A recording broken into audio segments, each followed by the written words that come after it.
Hello అండి. Welcome back to my channel. ఈరోజు Sunday అండి. సండే రోజు మా ఇంట్లో ఈవినింగ్ రొయ్యల ఇగురు చేశానండి. మంచిగా రొయ్యలు 1 కిలో తెప్పించుకున్నాను. ఇసక మట్టి లేకుండా 4-5 సార్లు ఫ్రెష్ వాటర్లో క్లీన్ చేసుకొని పక్కన పెట్టేసుకున్నానండి. ఈ కర్రీ అయితే భలే టేస్టీగా ఉంటుంది. వీడియోని తప్పకుండా చెక్అవుట్ చేయండి. ఎలా చేస్తున్నానో స్టెప్ బై స్టెప్. ముందుగా ఫ్రెష్గా ప్రాన్స్ని క్లీన్ చేసి పక్కన పెట్టుకున్నాక కడాయి పెట్టుకొని నూనె వేడి చేసుకొని హోల్ గరం మసాలా దినుసులు, కట్ చేసిన ఉల్లిపాయలు, చిల్లీసు, టమోటాలు వేసి బాగా వేపుకున్నాక కాస్త పసుపు, కారం పొడి, ధనియాల పొడి, గరం మసాలా పొడి, 2 స్పూన్ల అల్లం వెల్లుల్లి పేస్ట్ కూడా వేసి పచ్చి వాసన పోయే వరకు బాగా కలుపుకున్నానండి. నూనెంతా బాగా పైకి తేలాక ఫ్రెష్గా కడిగి పెట్టుకున్న ప్రాన్స్ ఉన్నాయి కదా, అవి దాంట్లో వేసేసి సిమ్లో పెట్టి మూత పెట్టేశాను. బాగా అవి హాఫ్ బాయిల్ అయ్యాక మనకు కావలసినంత ఉప్పు కలుపుకున్నాను. ఆ తర్వాత ఇంకా కొంతసేపు కుక్ అవ్వాలి. అందులో నుంచే వాటర్ కూడా రిలీజ్ అయింది. నేనేమి వాటర్ కూడా వేయలేదండి. మూత పెట్టి సిమ్లో పెట్టి కలుపుకుంటూ కుక్ చేసుకోవాలి. లాస్ట్లో మనము ఒక్కసారి చిల్లీ పౌడరు ఇవన్నీ సరిపోయిందా లేదా చూసుకోవాలి. ఒక చెక్క నిమ్మరసం పిండుకొని స్టవ్ ఆఫ్ చేసుకున్నాం అనుకోండి, రొయ్యల ఇగురు రెడీ అయిపోయింది. ఇక ఆ రోజు సాయంత్రం ఆ ప్రాన్ కర్రీ చేసి పెట్టేసుకున్నాము. అన్నము రైస్ కుక్కర్లో పెట్టి ఆన్ చేసి వచ్చేసామండి. నేను మా పాప ఇద్దరం ఇక్కడ తిరుపతిలో అర్బన్ హార్ట్ అంటే శిల్పారామం ఉంటుంది, అక్కడ చేనేత వస్త్రకళా ప్రదర్శన నిర్వహిస్తూ ఉన్నారనమాట. అది ఒక 14th నుంచి 27th వరకు ఏమో డేటెడ్ ఉన్నాయి. సో మేము ఆ రోజు అక్కడికి వెళ్ళాం, ఒకసారి విజిట్ చేద్దాము అని. నేను జనరల్గా కూడా ఇలాంటి వ్యూవర్స్ ఎగ్జిబిషన్ పెట్టినప్పుడు కంపల్సరీ నాకు ఆపర్చునిటీ కల్పించుకొని మరీ వెళ్ళి విజిట్ చేస్తాను. ఎందుకంటే వాళ్ళ యొక్క నైపుణ్యత మనకు తెలుస్తుంది. అలాగే మనకు నచ్చిన ఏదన్నా కొన్ని డ్రెస్సెస్ కానీ, శారీస్ కానీ, లేదా kitchen items, house hold items ఇలాంటివి ఉంటాయి కదా, డెకార్ ఐటమ్స్ ఇలాంటివి కొనుక్కోవచ్చు అని చెప్పి చాలా వరకు విజిట్ చేస్తానన్నమాట.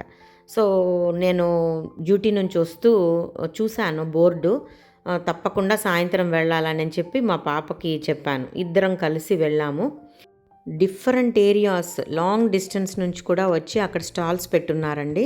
మంగళగిరి, వెంకటగిరి, తర్వాత కాళహస్తి, మదనపల్లి, ఎక్కడెక్కడైతే వస్త్రాలు నేస్తారో ఆ ఏరియాస్ నుంచి అంతా వచ్చి అక్కడ స్టాల్స్ పెట్టున్నారు.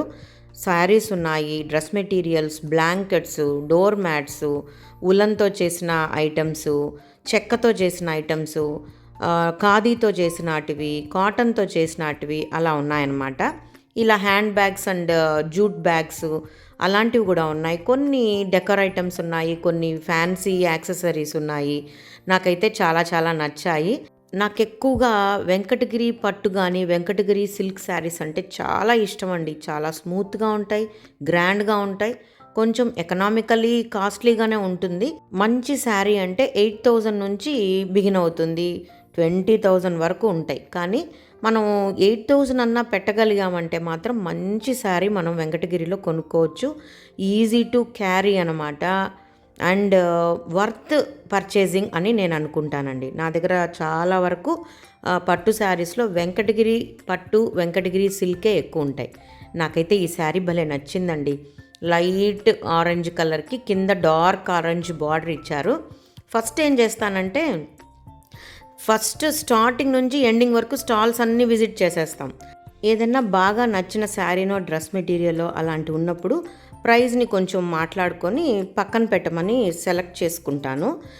వెంటనే కొనేనమాట. ఒకసారి అన్నీ విజిట్ చేసుకొని మళ్ళీ వస్తానండి అని చెప్తాను. ఎందుకంటే ఇక్కడ మనం ఒక కాస్ట్ అని మాట్లాడుకొని నచ్చిందని కొనుక్కున్నాం అనుకోండి, ఇంకా కొంచెం ముందుకెళ్ళాక ఇంకొక స్టాల్లో కాస్ట్ కొంచెం తక్కువ ఉండొచ్చు, లేదా మనం సెలెక్ట్ చేసిన శారీ కన్నా ఇంకా మంచి శారీ కూడా ఉండొచ్చు. అప్పుడు బాధపడతాం, అయ్యో నేను ముందుగా కొనేసానే ఎక్కువ పెట్టేసి అని. సో అలా బాధ ఉండకూడదు అనేసి ఫస్ట్ స్టాల్స్ అన్నీ ఒకసారి విజిట్ చేసేసుకొని ఆ తర్వాత నచ్చిన ఐటెం దగ్గరకు వచ్చి కొంచెం బార్గెనింగ్ చేసుకుంటాం. మరీ వాళ్లకు లాస్ అయ్యేటట్టు కాకుండా కొనుక్కుంటాను. అలా నేను ఆరెంజ్ కలర్ శారీ అయితే కొనుక్కున్నానండి. దీని కాస్టు, ఎలా నేను దాని బ్లౌజ్ కుట్టించుకున్నాను అదంతా కమింగ్ వీడియోస్లో అప్లోడ్ చేస్తాను. అరౌండ్ 10 లోపలే నేను బార్గెన్ చేసి తీసుకున్నాను. పెరుగు చేసుకోవడానికి ఒక చిన్న పాట్ అయితే కొనుక్కున్నానండి. చేనేత కార్మికులు అంటే వస్త్రాలను నేసే వాళ్ళని చిన్న చూపు చూడకూడదండి. ఇది వాళ్ళ వంశవృత్తి. పని గంటలు ఎక్కువ, రాబడి తక్కువ. ఎంతో శ్రమ చేస్తే మనం ఈరోజు అందంగా ఒక చీరో ఒక డ్రెస్సో వేసుకోగలుగుతున్నామండి. కాబట్టి వాళ్ళని ఎంకరేజ్ చేయాలి. ఎక్కడైనా మీ ఊర్లో చేనేత వస్త్రకళా ప్రదర్శన ఉంటే మీరు కొనకపోయినా ఫస్ట్ విజిట్ చేయండి, వాళ్ళని ఎంకరేజ్ చేయండి. వాళ్ళకి కస్టమర్స్ వచ్చి చూస్తున్నారు అంటే చాలా హ్యాపీనెస్ అండి. మీకు నచ్చితే ఒక ఐటెంని కొనుక్కోండి. వీవింగ్ అనేది ఒక ఇన్క్రెడిబుల్ క్రాఫ్ట్ అండ్ ఆర్ట్ అండి. వాళ్ళ వంశవృత్తిని ఎంత తక్కువ సంపాదిస్తున్నా కూడా వదలలేక దాన్ని కంటిన్యూ చేస్తూ ఉంటారు. అలాంటి వాళ్ళని మనం ప్రోత్సహిస్తే నిజంగా మన ఇండియా కూడా ఒక మంచి లెవెల్కి వెళ్తుంది. సో ఫ్రెండ్స్, మన తెలుగు రాష్ట్రాల్లో ఉప్పాడ, వెంకటగిరి, మంగళగిరి, కాళహస్తి, మదనపల్లి, కంచి ఇలా నాకు తెలిసిన కొన్ని ఏరియాస్ అయితే తెలియని ఏరియాస్ ఇంకా ఎన్నో ఉన్నాయండి. సో చేనేత కార్మికులని మనం ప్రోత్సహించాలి అంటే మనం తప్పకుండా ఆ స్టాల్స్ని విజిట్ చేయాలి.